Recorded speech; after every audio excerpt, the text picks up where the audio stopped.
Tout d'abord, ce matin, j'aimerais saluer toutes les mamans qui, aujourd'hui, c'est la fête des mamans. J'aimerais les saluer et vous dire que vous faites un travail merveilleux avec les enfants.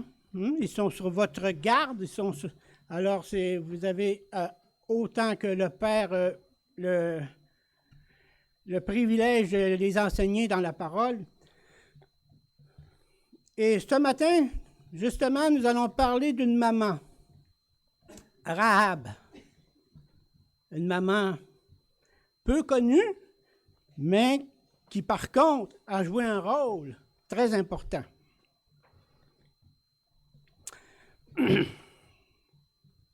J'aimerais aussi apporter...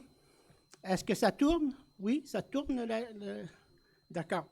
J'aimerais aussi apporter une rectification sur la prêche que j'ai donnée la semaine passée concernant Nicodème. J'ai formulé dans la prédication du 1er mai que Nicodème avait été voir Jésus de nuit pour avoir un entretien tranquille avec lui. Mettant à l'appui le verset de Jean 7, 50, je me suis dit que dans le moment où ça s'est produit, que Nicodème n'avait pas peur d'aller voir Jésus, mais c'était pour avoir un entretien spécial avec lui. Mais c'est pas vrai, c'est pas ça. J'ai mêlé les temps. Ça se passe, Nicodème a été voir Jésus dans Jean 3, 7, ou dans Jean 3, 2. Et puis, quand le verset que j'ai apporté, c'est dans Jean, mais c'est dans Jean 7, 50, beaucoup plus loin. Donc, il y a eu, avant ce moment, il y a eu un temps où c'est que Nicodème, je vais vous lire ce que j'ai écrit, ça va être plus simple. Un frère est venu me voir, il m'a fait comprendre que j'avais mêlé les temps. Il m'a dit, tu as pris le présent, le futur, puis tu l'as mis au présent. Alors que Nicodème n'était pas dans cette mentalité-là à ce moment-là.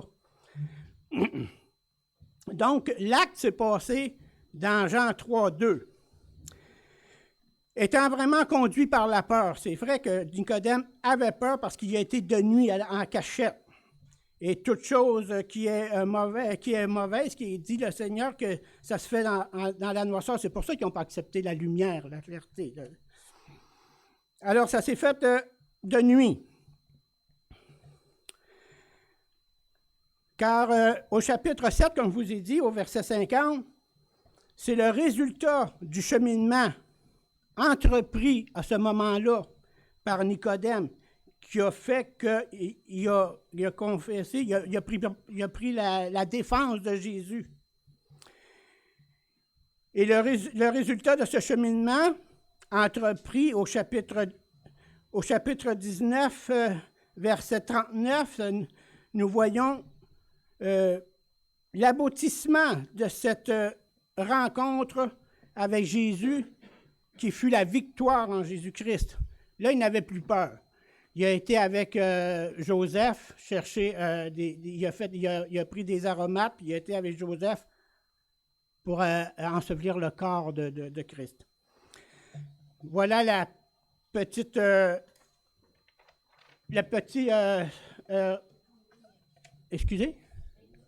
rectification. Oui, c'est important d'avoir. Voyez-vous, dans ma joie, dans mon excitation à écrire la prédication, j'ai vu Nicodème plus brave qu'il était parce que j'ai mêlé les temps. Alors, la rectification étant faite, parce que je sais qu'il y en a beaucoup qui me regardent sur Internet. Mais ceux qui me regardent, alors la rectification était faite. Et j'en remercie le Seigneur qu'il ait donné à l'Église des gens qui puissent m'assister dans la parole et qu'on puisse remédier aux erreurs. C'était une erreur de ma part et non de la part de la parole. La parole ne change pas. Ce matin, nous allons parler de Rahab. Qui est Rahab? Nous la trouvons en Josué 2. Elle a joué, comme je vous ai dit tantôt, un rôle important, ou plutôt une œuvre magnifique, préparée par Dieu à son égard. Elle attacha le cordon de cramoisi à la fenêtre. Prenons un temps de prière. Seigneur Tout-Puissant, oui, nous te remercions, te rendons gloire. Nous te remercions, Seigneur, pour ce privilège que nous avons de plonger les regards dans ta parole, de cette assurance que nous avons que tu es avec nous et que tes promesses sont véritables. Seigneur, guide-nous, dirige-nous, ouvre nos cœurs à cet enseignement ce matin. Que l'on puisse, Seigneur, en retirer du savoir, que l'on puisse l'appliquer dans nos vies, que l'on puisse, Seigneur, te rendre gloire en toutes choses. C'est toi qui donnes la sagesse et l'intelligence. C'est toi, Seigneur, qui ouvre nos cœurs pour l'entendement. Fais de nous de bons serviteurs, de bons dispensateurs de ta parole. Et que chacun de nous, ce matin, qui sommes réunis ici, et ceux qui vont écouter cette prédication, en retire de la joie, en retire un enseignement qui sera favorable pour eux. Oui, Seigneur, assiste-moi, guide-moi, dirige-moi, Seigneur. Tu es le seul et l'unique vrai Dieu. Tu es notre rocher, notre soutien et notre secours. Nous nous appuyons sur toi, Seigneur, toi qui es le Dieu vivant. Amen. Donc, les enfants ont reçu leurs feuilles. J'ai parlé tantôt à un de nos jeunes frères, d'ailleurs à tous les enfants, là, la semaine passée, vous avez été très bons. Vous avez été à l'écoute. Ils m'ont fait savoir que j'avais été un peu trop vite dans les questions, par exemple, parce qu'ils n'ont pas eu le temps de tout prendre. C'est encourageant pour moi. C'est encourageant de voir que les enfants écoutent. Je dis, si je peux capter l'attention des enfants de 15 à 20 minutes, alors j'espère capter l'attention des adultes 5 à 10 minutes. Au moins. Amen. Alors, vous avez tourné dans Josué.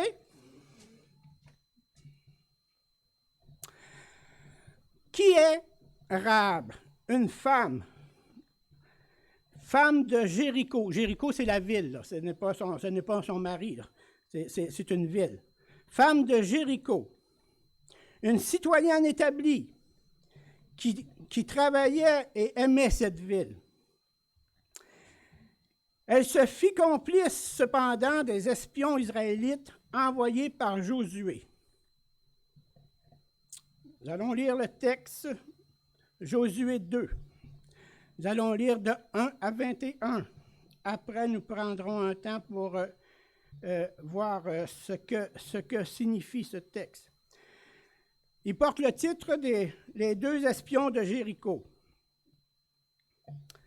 Josué, fils de Nun, fit partir secrètement de Sittim 2 espions en leur disant, « Allez examiner le pays, et en particulier Jéricho. » Ils partirent et ils arrivèrent dans la maison d'une prostituée qui se nommait Rahab.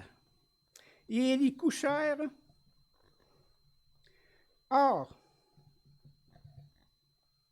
on dit au roi de Jéricho, « Voici des hommes d'entre les enfants d'Israël sont arrivés ici cette nuit pour explorer le pays. »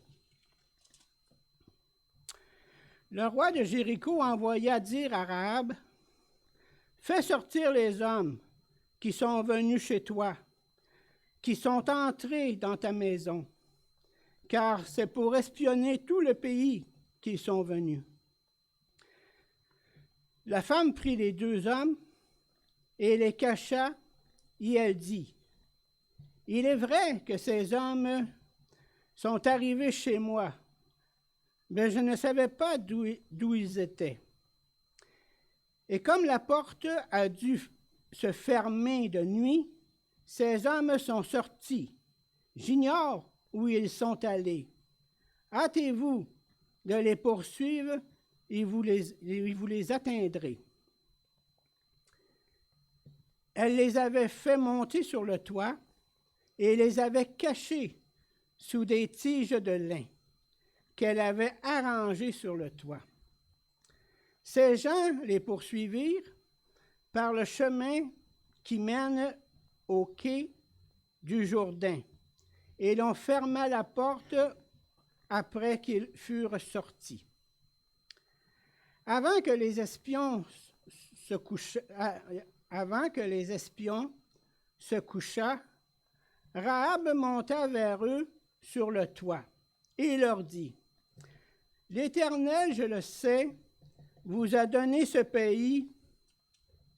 La terreur que vous inspirez nous a saisis, et tous les habitants du pays tremblent devant vous.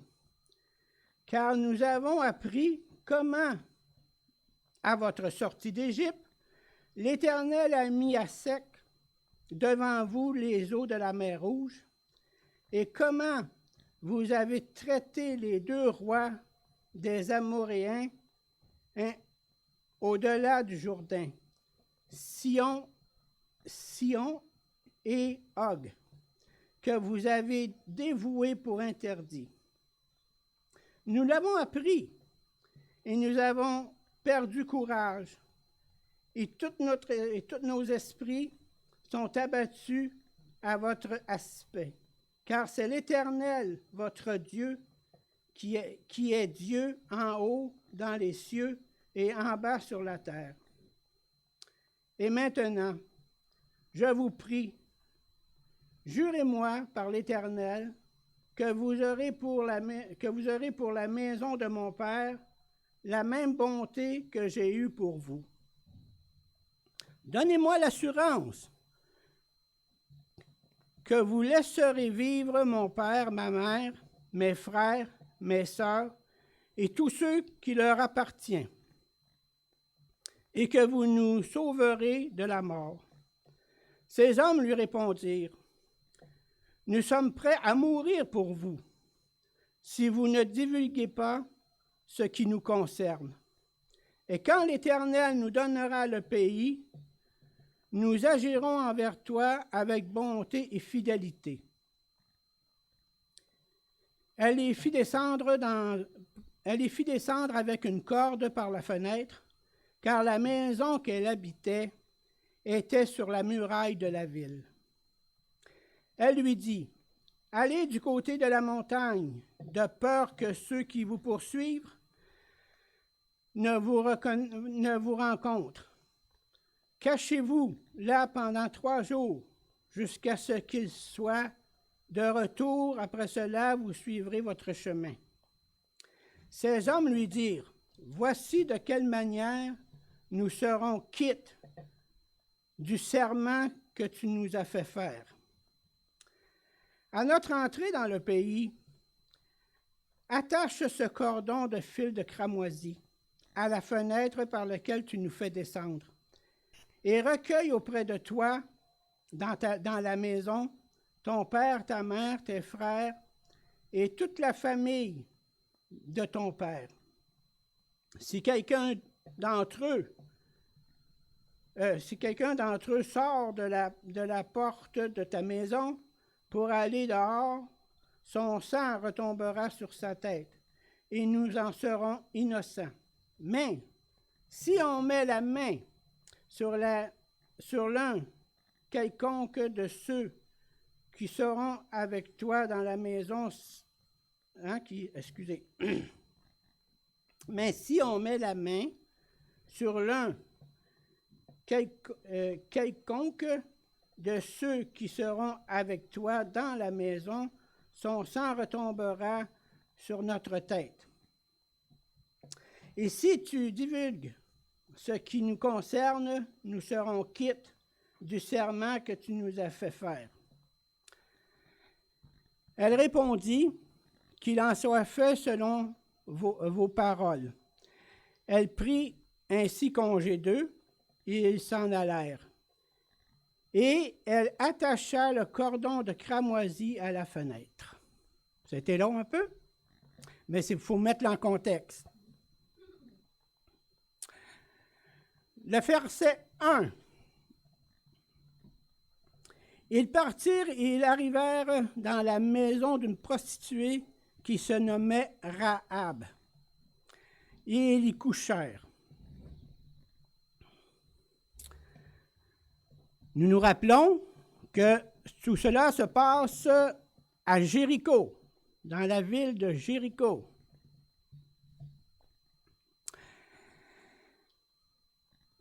Son nom, le nom de Rahab,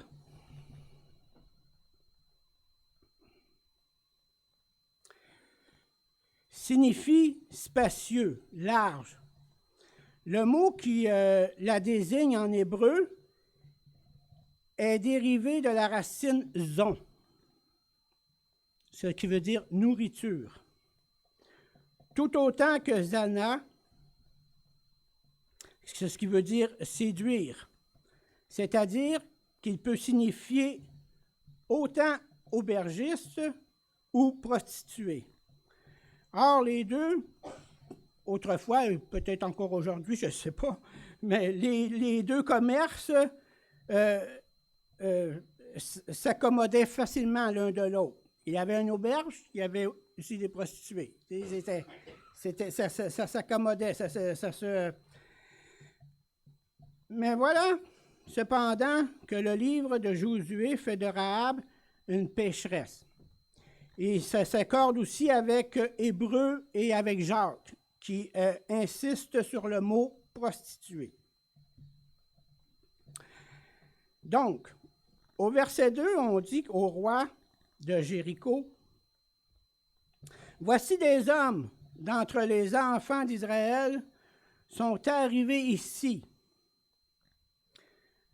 Tandis que les espions se trouvaient chez elle, chez Rahab, le roi le sut. Il y a des gens qui ont été lui dire, il l'a appris.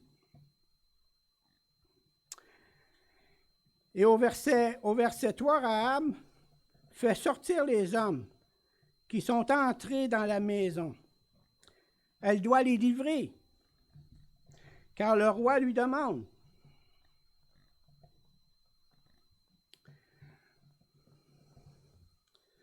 Car c'est pour explorer tout le pays qu'ils sont venus.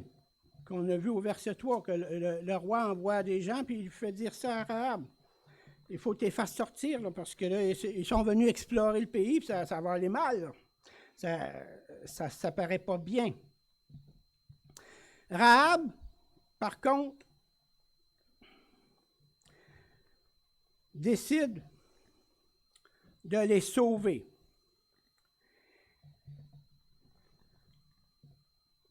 Pour quel motif? Pourquoi décide-t-elle de les sauver? Nous allons l'apprendre un petit peu plus tard. Elle use d'un stratagème. Mais voilà qu'au verset 4, elle apprend la provenance de ces hommes qu'elle a cachés. Rahab prétend qu'ils sont sortis à la nuit tombante. Hâtez-vous, leur dit-elle aux gens qui voulaient les pogner, hâtez-vous de les poursuivre. Alors qu'elle savait qu'ils étaient cachés sur le toit. Ce que nous dit le verset 4 à 7. La femme prit les deux hommes et les cacha. Et elle dit, « Il est vrai que ces hommes sont arrivés chez moi, mais je ne sais pas d'où ils étaient. » Et là, elle l'a appris.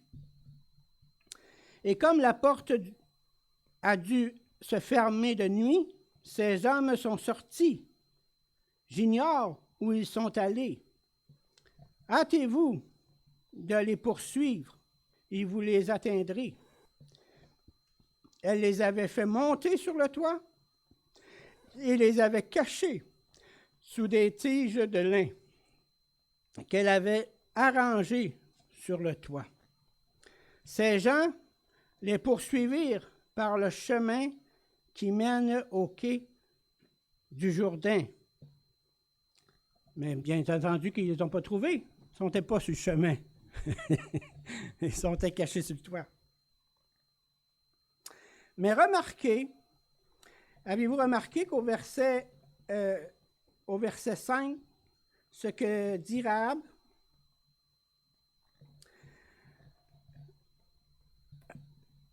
elle dit qu'ils sont partis, puis qu'ils ne sont pas là, qu'ils sont partis, qu'ils ne sont pas chez eux. Pensez-vous qu'elle mentait?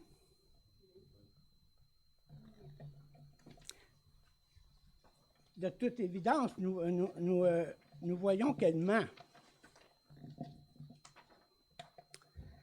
Mais je vais vous faire remarquer une chose. Écoutez bien un événement qui s'est produit, qui est un événement similaire dans Exode 1.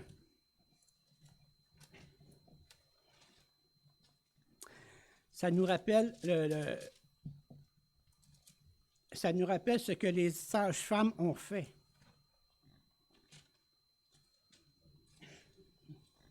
Oui, exact. C'est exactement la même... Voyons, y a-t-il quelqu'un qui a pris mon Exode? Il est parti en Exode, mon Exode... Ah, lève-la! Exode 1, 15 à 21. Ça dit ceci. Le roi d'Égypte parla aussi aux sages-femmes des Hébreux, nommées l'une Shifra et l'autre Pua. Il leur dit, « Quand vous accoucherez les femmes des Hébreux et que vous les verrez sur les sièges, si c'est un garçon, faites-le mourir. Si c'est une fille, laissez-la vivre. » Mais les sages-femmes craignirent Dieu et ne firent point ce que leur avait dit le roi d'Égypte. Elles laissèrent vivre les enfants. Le roi d'Égypte appela les sages-femmes et leur dit, « Pourquoi avez-vous agi ainsi et avez-vous laissé vivre les enfants? » Les sages-femmes répondirent à Pharaon, « C'est que les femmes des Hébreux ne sont pas comme les Égyptiennes. Elles sont vigoureuses et elles accouchent avant l'arrivée de la sage-femme. » Dieu fit du bien aux sages-femmes, et le peuple multiplia et devint très nombreux, parce que les sages-femmes avaient eu la crainte de Dieu. Dieu fit prospérer leur maison. Et au même moment, comme notre frère nous l'a fait remarquer, dans ces moments-là, une femme tenait son bébé dans ses bras pour la première fois, car elle venait d'accoucher. Elle aurait dû ressentir de la joie, mais au contraire, elle sentait un nœud et elle était vraiment dans un état autre que la joie. Elle avait le cœur serré. Elle savait que ce que le gouvernement lui avait ordonné de faire. Oui, puis on vient de le lire, hein? Fallait pas qu'elle ait il fallait pas que les garçons mâles vivent. Mais elle savait aussi ce que le Dieu Tout-Puissant voulait qu'elle fasse. Exode 2, 1 et 3. un homme de la maison de Lévi. C'est ce verset 2, 1 et 3, dans Exode. Un homme de la maison de Lévi avait pris pour femme une fille de Lévi. Cette femme devint enceinte et enfanta un fils. Elle vit qu'il était beau et elle le cacha pendant 3 mois. Ne pouvant plus le cacher, elle prit une caisse de jonc qu'elle enduisit de bitume et de poils. Elle y mit l'enfant et le déposa parmi les roseaux, sur le bord du fleuve. Elle a préféré désobéir, car elle savait ce que Dieu voulait de elle. Dieu voulait sûrement pas que son enfant soit massacré. Alors, et dans Hébreux 11, 23, ça nous dit ceci de cette femme. Je vais aller dans Hébreux 11, 23.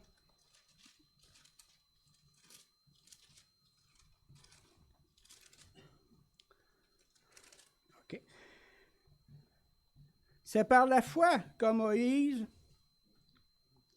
à sa naissance, fut caché pendant 3 mois par ses parents, parce qu'ils virent que l'enfant était beau et qu'il ne craignait pas l'ordre du roi. Ça vous a-tu penser un petit peu à ce qu'on vient de vivre il n'y a pas longtemps? Pour la pandémie, le gouvernement faisait des lois et nous, il fallait savoir, est-ce que Dieu veut vraiment qu'on suive la loi du gouvernement ou qu'il veut qu'on suive sa volonté? C'était facile à savoir. Mais par contre, dans certaines églises, ils ont mis la loi en pratique et que ça leur fait beaucoup de dommages. Dans d'autres églises, comme la nôtre, on a mis la foi, l'obéissance en pratique. Il y a eu quelques dommages, mais beaucoup moins. Et le Seigneur a permis que l'on continue à l'adorer, le louer, sans avoir trop de problèmes. Sans avoir trop de problèmes. Le Seigneur nous garde. Lorsqu'on obéit à sa parole, il est là, il nous soutient, et c'est lui qui dirige toutes choses. Alors, comme Rahab, dans notre histoire, et comme cette femme, en fin de compte, que nous venons de lire, pourtant, cette femme était menacée de mort si elle désobéissait. Cette mère prit une décision. Elle dit non à la loi mauvaise et oui au Seigneur. Et qui était cette femme? C'était la mère de Moïse. C'était Yochébed, qu'elle a préféré cacher son fils au lieu de le donner au roi qui demandait qu'il soit tué.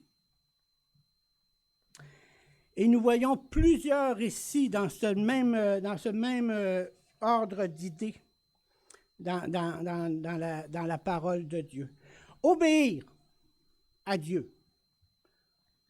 Je ne dis pas que ce n'est pas bon d'obéir à la loi, mais lorsque ça vient en contradiction avec l'obéissance à Dieu, alors on annule la loi, on garde l'obéissance à Dieu. Simplement. C'est la parole qui a la première... excusez? Exact, la première place. Je cherchais un mot savant, puis tout simplement, c'est un mot ordinaire. La première place. Merci. Et à ce moment-là, revenons à notre discours, à notre verset de Rahab, toujours dans Josué. Elle a appris au verset 4, comme je vous l'ai dit, où venaient ces gens. Rahab, au verset 8, s'empresse de monter vers eux et elle leur explique ce qu'elle qu'elle savait au sujet de leur peuple et de leur Dieu. Et c'est là que ça devient intéressant. Rahab, une païenne, dans la ville de Jéricho, elle leur explique ce qu'elle a appris d'eux, ce qu'elle a appris de leur Dieu. Elle dit, sans doute qu'elle avait sûrement entendu parler de leur Dieu par des voyageurs qui venaient dans la ville, qui arrêtaient à l'auberge et qui en jasaient. C'est une supposition qui vient de moi, je ne sais pas comment elle l'a appris, mais elle l'a appris. Elle en a entendu parler. Elle leur déclare alors qu'elle connaissait les miracles que Yahvé est Dieu, Yahvé a fait en faveur du peuple hébreu. Elle confessait que Yahvé est plus fort que les dieux païens. On lit ça au verset 8 et à 11. Ça nous dit ceci. Avant que les espions se couchèrent, Rahab monta vers eux sur le toit et leur dit, « L'Éternel, je le sais, vous a donné ce pays. La terreur que vous inspirez nous a saisis, et tous les habitants du pays tremblent devant vous, car nous avons appris, ils ont appris, ils savent, comment votre sortie d'Égypte, ils ont appris comment, à votre sortie d'Égypte, l'Éternel a mis à sec devant vous les eaux de la mer Rouge, et comment vous avez traité les deux rois des Amoréens, au-delà du Jourdain, Sion et Og, que vous avez dévoués pour interdits. Nous l'avons appris, et elle répète, nous l'avons appris, et nous avons perdu courage, et tous nos esprits sont abattus à votre aspect. Car c'est l'Éternel votre Dieu, qui est Dieu, en haut dans les cieux et en bas sur la terre. Elle admet, elle a la sagesse de glorifier le vrai Dieu et que ce n'est pas leurs idoles qui sont assez forts pour vaincre le vrai Dieu, c'est le Dieu seul. Cette confession nous amène d'ailleurs en Hébreux 11, 31. Hébreux déclare, « C'est par la foi que Rahab, la prostituée, ne périt pas avec les rebelles, parce qu'elle avait reçu les espions avec bienveillance. » Par la foi. La foi, comme j'ai dit, vient de ce qu'on entend, et ce qu'on entend vient de la parole de Dieu. Rahab avait entendu des gens rapporter des récits, comment que les Hébreux avaient traversé la mer Rouge, comment qu'ils avaient combattu et gagné contre les rois des autres nations. Elle avait appris, elle savait. Et là, elle a confessé que le Dieu des Hébreux, c'est le seul vrai Dieu. Et Hébreu nous vient en témoignage comme quoi que Rahab, c'est par la foi que Rahab, la prostituée, ne périt point. Malgré qu'au verset 9, elle déclare que la terreur nous a saisis et tous les habitants du pays tremblent devant eux, nous, je dis bien nous, pas en ce temps-là, mais nous, présentement, par le témoignage d'Hébreux, nous le savons. Nous savons que la crainte de Rahab se concentrait non sur le peuple, mais sur Dieu. Le psaume 19, 10 nous dit ceci.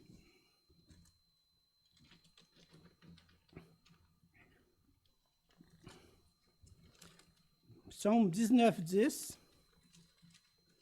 Vous fait chercher un peu ce matin.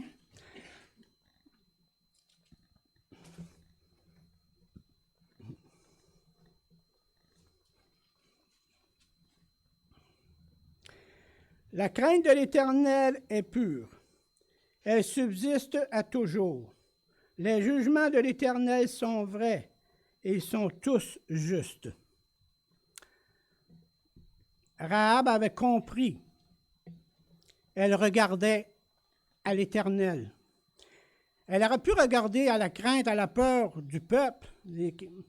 Mais qu'est-ce qu'elle aurait fait? Elle aurait fait totalement le contraire. Elle s'aurait empressée de dire au roi qu'ils s'étaient cachés, qu'ils étaient à une telle place, puis d'aller les chercher, puis qu'il ne voulait pas que le pays soit pris par les Hébreux. Mais elle a reconnu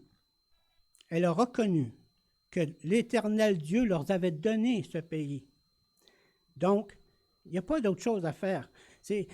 Souvent, on parle de la guerre qui se produit, puis on dit, il faudrait prier pour que la guerre arrête. Mais le Seigneur, dans sa parole, dit qu'il va y avoir des guerres. Il va y avoir des bruits de guerre. Nous ne pouvons pas aller à l'encontre de la parole, ce qu'elle dit. Nous pouvons demander au Seigneur, dans nos prières, de protéger les frères et sœurs qui se trouvent dans ces pays, de les garder à travers cette destruction. Mais nous ne pouvons pas demander d'arrêter la guerre, car dans sa parole, il dit qu'il va y en avoir. Ça serait à l'encontre. Ça ne serait pas selon sa volonté. Rahab l'a dit. Nous savons que l'Éternel vous a donné ce pays. Donc, il n'y a rien à faire. Tout simplement, ce qu'elle a fait, c'est ce qu'il fallait qu'elle fasse. Le psaume 111.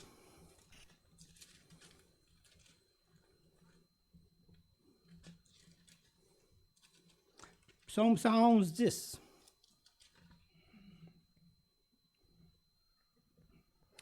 La crainte de l'Éternel est le commencement de la sagesse. Tous ceux qui l'observent ont une raison saine. Sa gloire subsiste à jamais. Amen.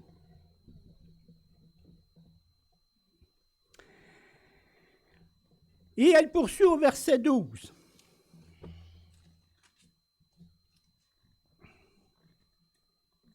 Et maintenant, je vous prie, jurez-moi par l'Éternel que vous aurez pour la maison de mon Père la même bonté que j'ai eue pour vous.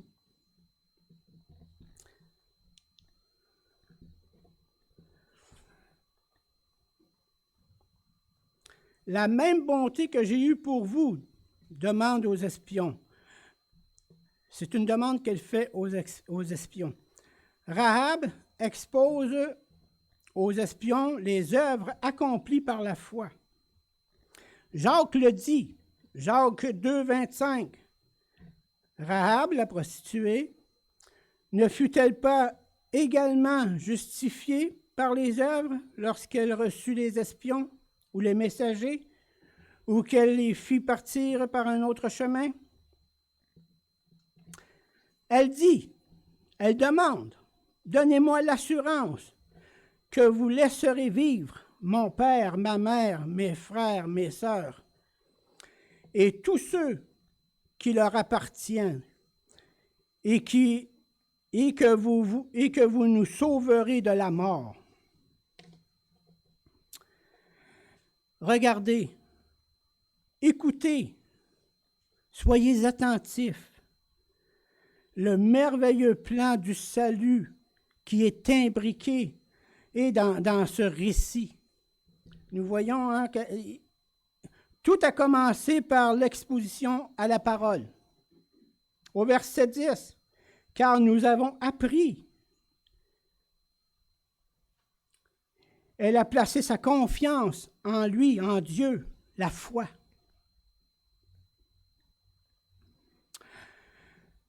Au verset 13,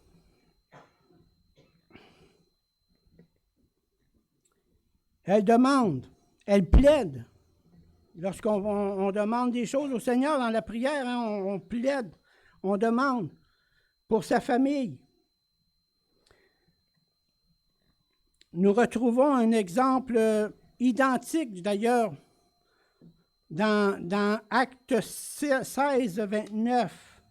Ça nous dit ceci. Acte 16, 29.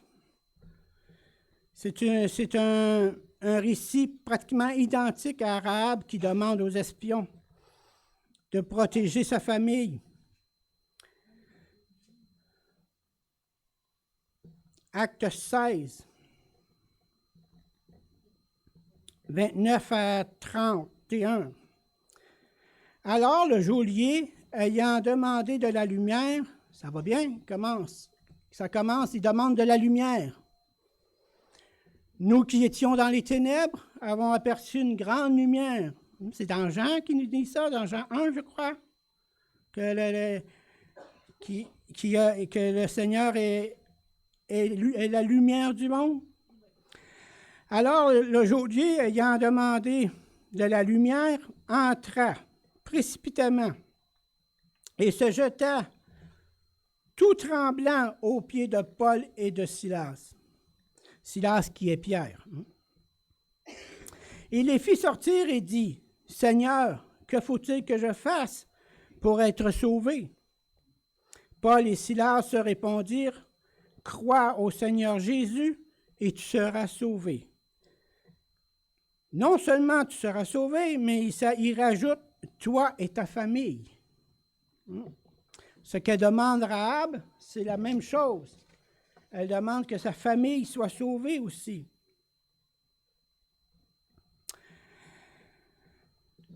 Et la réponse des deux hommes est surnaturelle. Pour moi, j'ai trouvé cette réponse. C'est comme lorsque Pierre parlait à Jésus, puis qu'il lui a dit, il a confessé que tu es le Christ, le Fils de Dieu. Jésus a dit à Pierre, « Ben Pierre, tu es béni parce que ça ne vient pas de toi, cette réponse, ça vient de mon Père. » Et la réponse des deux hommes est un peu dans le même style. La réponse des deux hommes pour moi est surnaturelle car c'est l'Éternel qui parle à travers eux. Dans le verset 14, il dit ceci. Ces hommes lui répondirent, « Nous sommes prêts à mourir pour vous, si vous ne divulguez pas ce qui nous concerne. » Nous sommes prêts à mourir. C'est une figure de Christ. Christ est mort pour nous, pour nos péchés. Oui, nous sommes prêts à mourir pour vous, dit. C'est le salut offert en Jésus-Christ qui annonce. Nous agirons envers toi avec bonté et fidélité, ce que le Seigneur a fait jusqu'à la croix. Il a agi avec bonté et fidélité pour nous.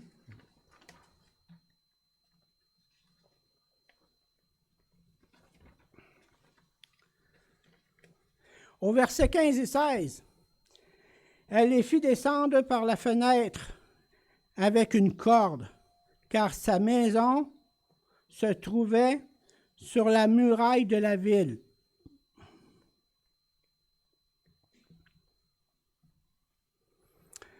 Sa maison se trouvait sur la muraille de la ville. Imaginez l'épaisseur, du mur. Pour qu'une maison puisse être bâtie sur la muraille, il fallait que ça soit vraiment un mur c'était vraiment un mur imposant. Imposant, exact.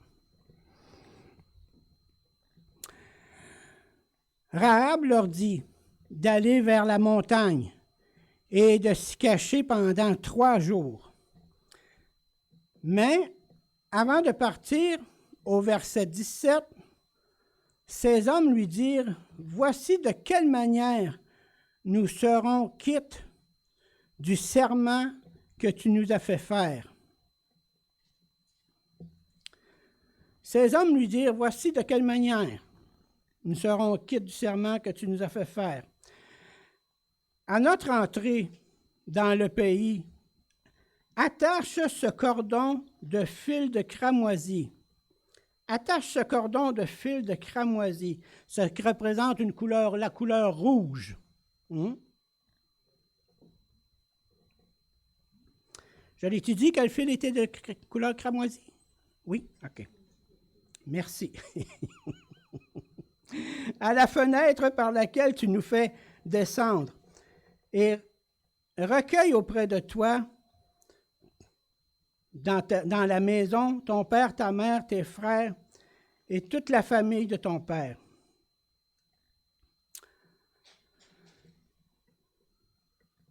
C'est un... Les espions disent à Rahab d'accrocher ce fil à sa fenêtre pour qu'ils reconnaissent la maison lorsqu'ils viendront prendre le pays. Mais il y a encore là une ressemblance que nous trouvons dans la parole. Le cordon de cramoisi, une représentation du sang de Christ. Vous allez dire, wow, Sylvain, tu n'es pas un peu perdu dans tes affaires? Non, non, écoutez bien. Dans Exode 12, 7, ça dit ceci. On prendra de son sang et on le mettra sur les deux poteaux et sur le linteau de la porte des maisons où on le mangera.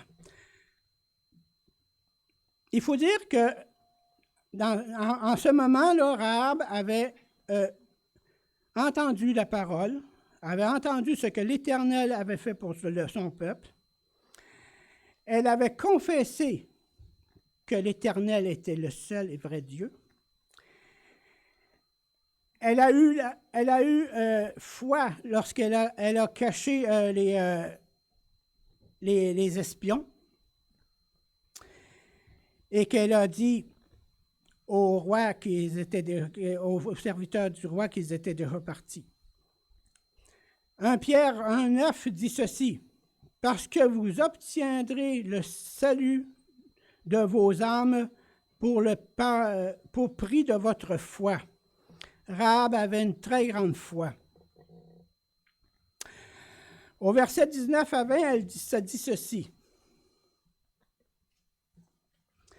« Si quelqu'un d'eux sort de la porte de la maison pour aller dehors, son sang retombera sur sa tête, et nous en serons innocents. Mais si on met la main sur l'un quelconque de ceux qui seront avec toi dans la maison, son sang retombera sur notre tête. Et si tu divulgues ce qui nous concerne, nous serons quittes du serment que tu nous as fait faire. » Luc dit ceci, pour appuyer ce verset-là. Luc dit ceci, Luc 9, 62. Jésus lui répondit, « Quiconque met la main à la charrue et regarde en arrière n'est pas propre au royaume de Dieu. » Autrement dit, ne pas revenir en arrière. Rahab savait ce qu'elle fallait faire. Les espions lui avaient dit de ramener tous ces gens, son père, sa mère et toute la famille de son père, à l'intérieur, à la maison. Ben oui, ils étaient confinés. Ils étaient confinés dans la maison. Et les espions expliquent que s'il y en a un qui sort, ils ne seront pas responsables de ce qui va lui arriver. Mais ceux qui sont dans la maison, ceux qui restent dans la maison, eux vont être protégés. La Bible nous parle, c'est un verset dur à dire, mais la Bible nous parle que ça dit que le chien est retourné à sa vomissure. Si tu entends la parole et que dans ta vie, le Seigneur agit, mais que tu retournes à ton vieil homme, à ta vieille nature,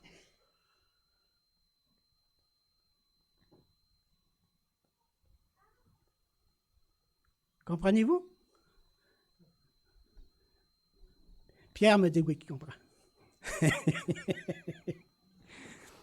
C'est un texte dur à comprendre, mais c'est dur à entendre aussi.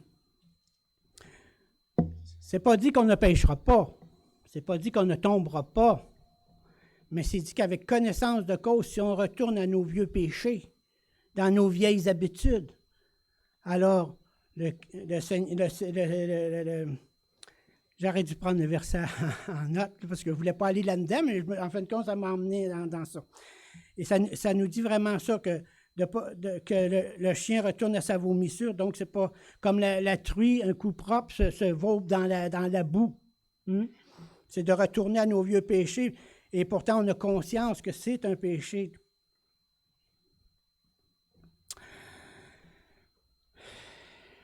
Verset 21.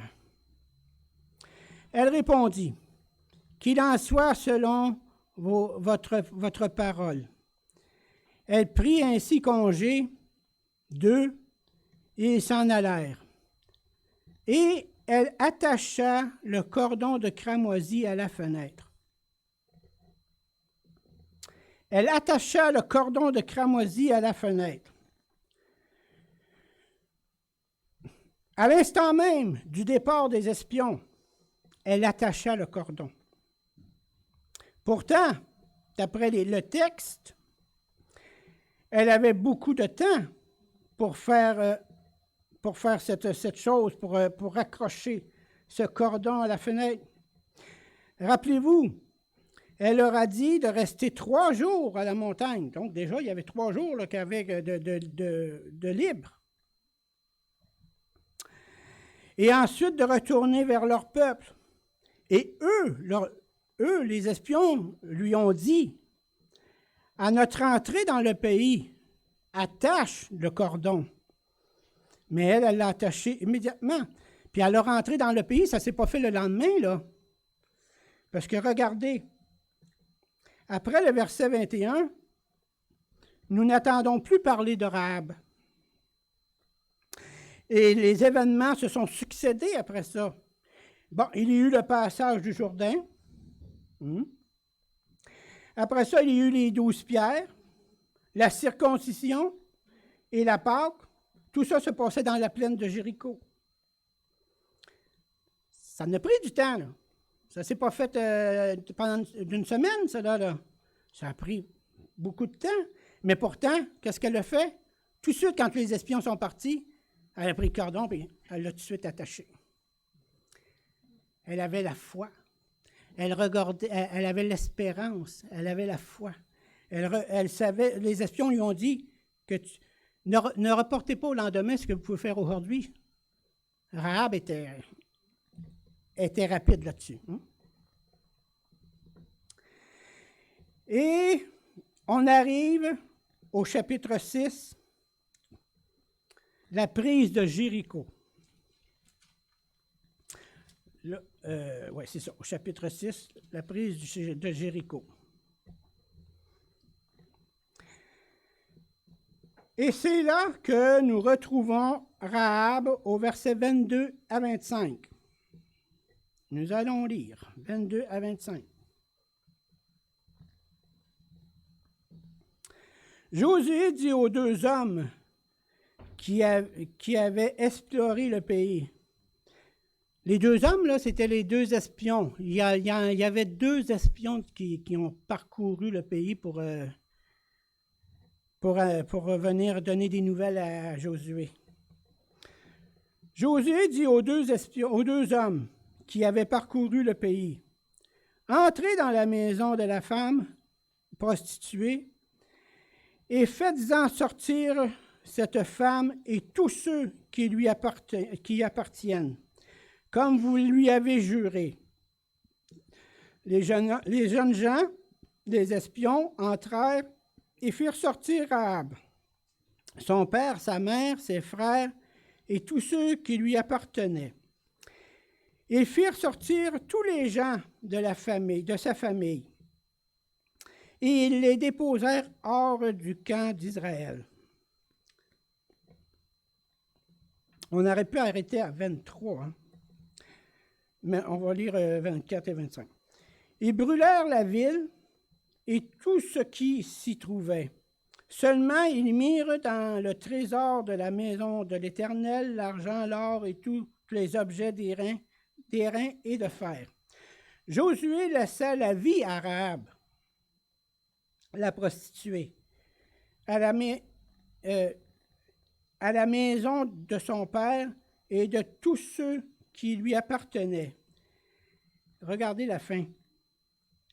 Elle a habité au milieu d'Israël jusqu'à ce jour, parce qu'elle avait caché les messagers que Josué avait envoyés pour explorer le Jéricho.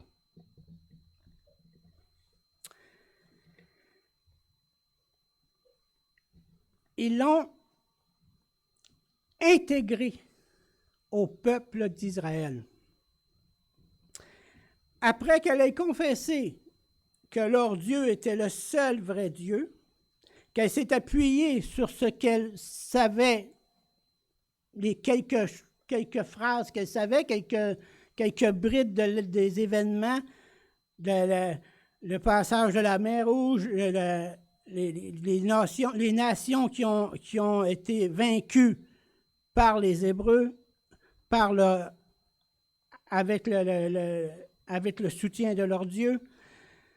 Elle savait très peu de choses, mais elle n'en savait assez à ce moment-là pour que la foi s'installe en elle.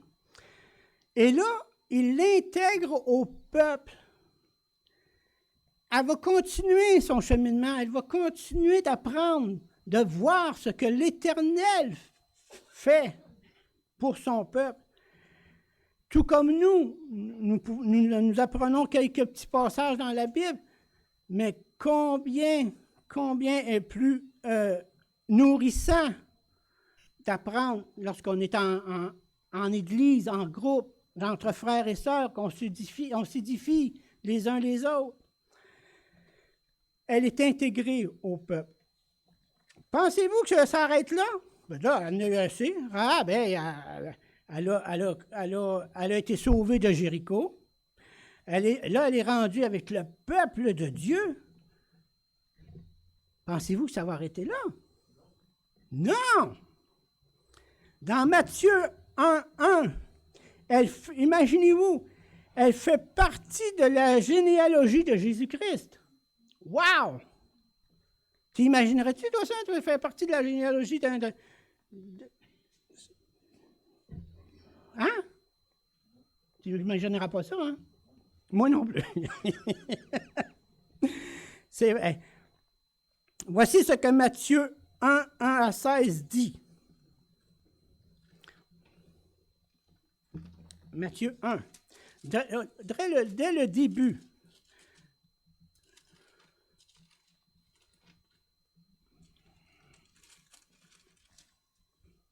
Généalogie de Jésus-Christ, fils de David, fils d'Abraham.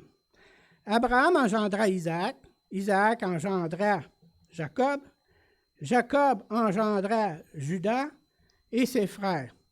Judas engendra de Tamar Pharé et Zara. Pharé engendra Esrom, excusez mon langage, moi dans l'hébreu j'ai de la misère.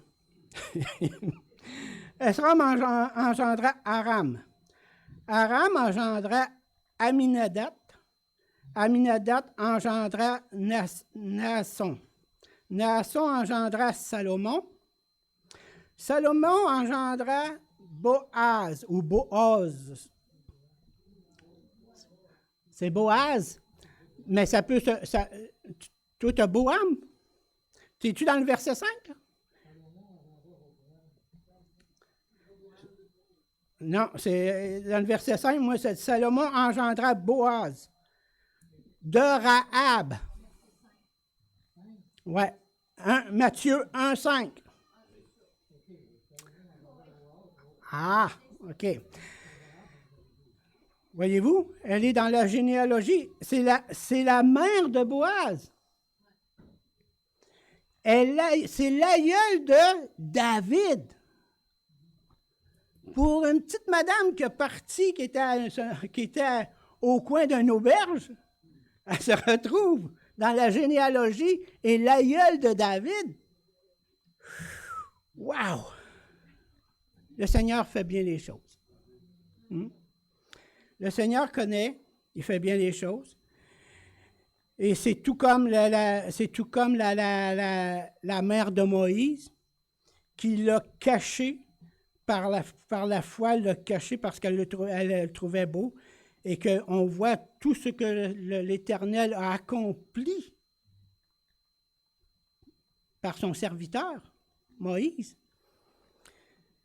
Parfois, on voit des choses, on se dit, oh, c'est tough, c'est dur son affaire. Je vais vous donner moi comme exemple. Lorsque je suis arrivé ici, à l'église d'Actonville, je connaissais très peu la parole. J'avais été enseigné par un autre, entre guillemets, religion. Et lorsque j'entendais prêcher mon pasteur à l'époque, il ne veut pas qu'on le nomme, là, mais Georges. Des fois, il me disait, je ne sais pas pourquoi il dit telle affaire, mais ça ne me convenait pas. Il y avait la vérité, mais moi, je ne voulais pas savoir sa vérité. Je voulais avoir la vérité qui me complaisait, moi, qui faisait mon affaire à moi. Et à travers, le Seigneur m'a permis que je sois, que je reste en place, que je ne parte pas en disant, ben là, ça ne fait pas mon affaire, moi, je m'en vais. Il a permis que je reste en place, que j'écoute la parole. Il a ouvert mon cœur, il m'a travaillé. Tout comme Rahab, la foi s'est installée. J'ai cru en ce que la parole disait. Je consultais la parole. Lorsque Georges prêchait, je consultais la parole, je regardais. C'était très, très, très rare qui était à l'extérieur de la parole, qui était dans la parole. Et ça fortifiait mon cœur, ça m'édifiait. Ça me gardait dans la foi et dans l'assemblée. La parole travaillait en moi, mais le Seigneur travaillait en moi. Et c'est comme ça que je suis devenu fervent pour le Seigneur, que j'ai appris à aimer le Seigneur. Ça, c'est grâce aux enseignants, c'est grâce à Georges, qui m'a appris, par la parole, qui m'a gardé toujours. Il dit, sois fidèle dans la parole, garde la parole. C'est la parole. Rahab a gardé la parole. Et le Seigneur l'a récompensé. Le Seigneur lui a permis, si je peux dire, il lui a donné la grâce d'être dans la généalogie de Jésus-Christ. Au début, personne n'aurait pensé ça. Personne n'aurait pensé que le Seigneur l'aurait utilisé, il l'aurait mis à une place, à cette place. Mais personne n'aurait pensé que je serais en avant en train de prêcher non plus.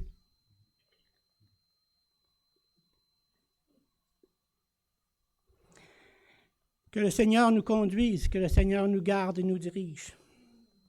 Amen. Père Tout-Puissant, nous te remercions, Seigneur, pour cette parole de vérité, cette parole de vie. Oui, nous venons à toi, car nous savons, Seigneur, que tu es le seul et l'unique, tout comme Rahab qui l'a témoigné. Tu es le Dieu Tout-Puissant.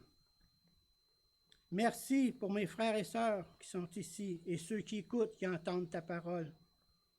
Donne-leur cette joie, Seigneur, dans leur cœur, qu'à chaque verset qu'ils lisent, qu'il soit rempli, qu'il soit édifié, car ta parole ne revient pas à toi sans effet. Tu es le Dieu vivant, le Tout-Puissant.